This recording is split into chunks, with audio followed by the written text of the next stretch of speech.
2 ते 4 लोकांना रिटायर्ड करूनच रिटायरमेंट. पंकजा मुंडेंचा राजकीय विरोधकांना इशारा आहे. 47 वर्षांची खूप कामं करायची आहेत, जोपर्यंत दम आहे तोपर्यंत काम करणार असं पंकजा मुंडे म्हणाल्या.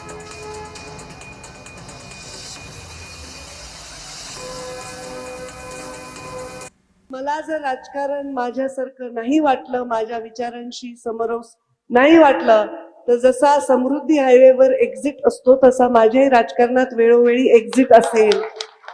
आणि जो एक्झिट साठी तयार असतो त्याचं राजकारण तो अशा ठिकाणी अशा पद्धतीने करतो की यांच्या कवितेला सगळ्यात पहिले टाळे वाजून मी दाद देईन.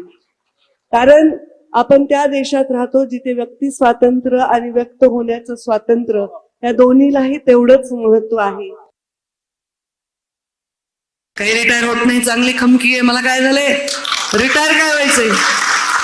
2-4 लोकांना रिटायर केल्यानंतर आपण रिटायर व्हायचं, आधी नाही रिटायर व्हायचं. आता मला 47 वर्ष पूर्ण झाले, अजून माझ्यात दम आहे तोपर्यंत काम करायचं. पण कधी कधी कष्ट खूप पडतात आणि आपल्याला लोकांची सेवा करण्यात कमी पडायला नाही पाहिजे ही भावना असते. आणि आपण मुंडे साहेबांनी खूप कष्ट काढले, हो खूप कष्ट काढले. देवानी सुखाने खाऊ दिलं नाही. 5 वर्ष जगले असते तर तुमच्यासाठीच जगले असते, हा मला विश्वास आहे. म्हणून आम्ही पण तुमच्यासाठीच जगतोय.